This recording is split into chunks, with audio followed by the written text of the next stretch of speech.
नमस्कार दोस्तों, मैं हूं डॉक्टर अमरीश खारी। आपका अपने YouTube चैनल डॉक्टर खारी पर स्वागत करता हूं। आज की इस वीडियो में हम बात करेंगे होम्योपैथिक मेडिसिन कालमिया के बारे में। इस वीडियो में हम जानेंगे कि कालमिया दवाई कहां यूज़ की जाती है, यानी किन सिम्टम्स और किन परेशानियों में पेशेंट को दी जाती है। जानने के लिए वीडियो पूरा देखें। अगर आप चैनल पर नए हैं तो चैनल को सब्सक्राइब कर लें ताकि आने वाली हेल्थ रिलेटेड वीडियो से आप अपडेटेड रहें। चलिए दोस्तों शुरू करते हैं। दोस्तों, दर्द में काम आने वाली ये एक बहुत इफ़ेक्टिव दवाई रहती है। इसे जोड़ों के दर्द, छाती के दर्द, सिर दर्द, आँखों के दर्द, अगर चेहरे की नसों में दर्द है तो उसमें यूज़ किया जाता है। इसके अलावा अगर पेशेंट को गठिया बाई के कारण दर्द होता है तो उसमें भी इसे पेशेंट को दिया जाता है। चलिए दोस्तों, इसके रियोमेटिज्म के सिम्टम्स जान लेते हैं। दोस्तों, अगर पेशेंट को राइट साइड में दर्द होता है तो उसमें दवाई इफ़ेक्टिव रहती है। साथ में अगर पेशेंट को अफेक्टेड एरिया पर ठंडक महसूस हो या फिर सूनपन महसूस हो तो उसमें भी ये दवाई यूज़ की जाती है। दोस्तों, रियोमेटिज्म के कारण की बात की जाए तो अगर पेशेंट को चिल एक्सपोजर के कारण दर्द बढ़ता हो तो उसमें ये दवाई यूज़ की जाती है।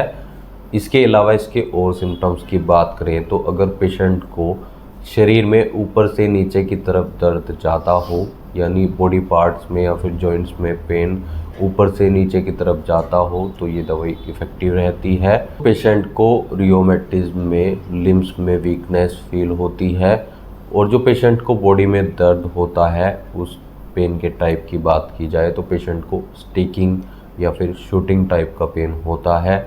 इस सिम्टम्स में दवाई देने से पेशेंट को आराम लगता है। दोस्तों, अगर पेशेंट को जॉइंट्स में पेन होता है तो वो अचानक आता है, यानी सडन टाइप का होता है और बहुत तेज़ होता है, जो एक जॉइंट से दूसरे जॉइंट में जाता है, यानी ड्रॉइंग पेन होता है। पेशेंट को दर्द में लालपन यानी रेडनेस महसूस होती है, साथ में इन्फ्लामेशन यानी सूजन महसूस होती है। इसके अलावा और सिम्टम्स की बात करें तो ठंड के एक्सपोजर से यानी ठंड में दर्द बढ़ता है, या फिर पेशेंट अगर थोड़ी बहुत मूवमेंट करता है तो उसके कारण भी ये दर्द बढ़ता है। जब पेशेंट लगातार चलता रहता है या लगातार मूवमेंट करता रहता है तो दर्द में आराम होना शुरू हो जाता है, यानी गर्माहट मिलने से पेशेंट को आराम लगता है। दोस्तों, आँखों के सिम्टम्स की बात की जाए तो अगर पेशेंट को ख़ास तौर पर राइट साइड की आँख में दर्द हो, स्टिकिंग पेन हो, दर्द में पेशेंट को जकड़न भी महसूस होती हो, ऐसे सिम्टम्स में आँखों के दवाई बहुत इफ़ेक्टिव रहती है। रियोमेटिज्म के पेशेंट में अगर पेशेंट को आई या फिर आई बॉल में न्यूरोलॉजिक पेन हो, पेशेंट को खिंचावट महसूस होती हो या फिर कड़ापन महसूस होता हो, ऐसे सिम्टम्स में दवाई देने से पेशेंट की आंखों का दर्द ठीक होने लगता है। दोस्तों, इसके और सिम्टम्स की बात की जाए तो पेशेंट के चेहरे में अगर राइट साइड में नसों का दर्द हो तो उसमें भी ये दवाई दी जाती है।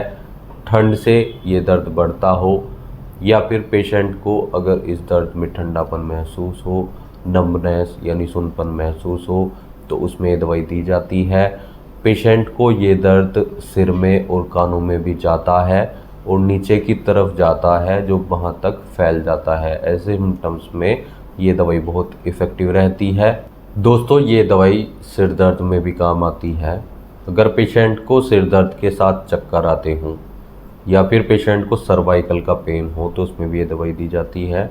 साथ में अगर हृदय से संबंधित कोई बीमारी हो तो ज़्यादा इफ़ेक्टिव रहती है। दोस्तों, इसके एंजाइना यानी छाती के दर्द के सिम्टम्स की बात करें तो पेशेंट को छाती का दर्द अचानक आता है। ऐसे पेशेंट जिनमें रियोमेटिज्म के कारण छाती का दर्द आया हो, सांस लेने में परेशानी हो, सांस में खिंचावट हो तो ये दवाई बहुत इफ़ेक्टिव रहती है। और सिम्टम्स की बात करें तो अगर पेशेंट तम्बाकू खाता है, तम्बाकू खाने के बाद छाती का दर्द बढ़ता है और पल्स रेट धीमी होती है यानी कम हो जाती है, तो ऐसे सिम्टम्स में कालमिया दवाई देने से पेशेंट को रिलीफ मिलता है। छाती के दर्द के साथ पेशेंट को घबराहट भी होती है और चेहरा पीला पड़ने लग जाता है, कमजोरी आ जाती है। अगर पेशेंट आगे की तरफ झुकता है या लेफ़्ट साइड की तरफ सोखता है तो दर्द बढ़ता है। ऐसे सिम्टम्स में कालमिया दवाई बहुत इफ़ेक्टिव रहती है। अगर पेशेंट को छाती के दर्द में दवाई दी जाए, जोड़ों के दर्द में, रियोमेटिज्म में, चेहरे के दर्द में, सर्वाइकल में, सिर दर्द में, या फिर पेशेंट को अगर आँखों का दर्द हो तो उसमें भी ये दवाई बहुत इफ़ेक्टिव रहती है। बात करते हैं इसकी डोज़ की, तो डोज़ इसकी डिपेंड करती है इसकी पोटेंसी पर, इसकी पावर पर, और इसकी पावर काफ़ी सारी होती हैं, जैसे 30 CH, 200 CH और 1 M पोटेंसी। दोस्तों, कालमिया या होम्योपैथी की किसी भी दवाई का सेवन खुद से नहीं करना चाहिए, डॉक्टर की सलाह लेकर ही किसी भी दवाई का सेवन करना चाहिए।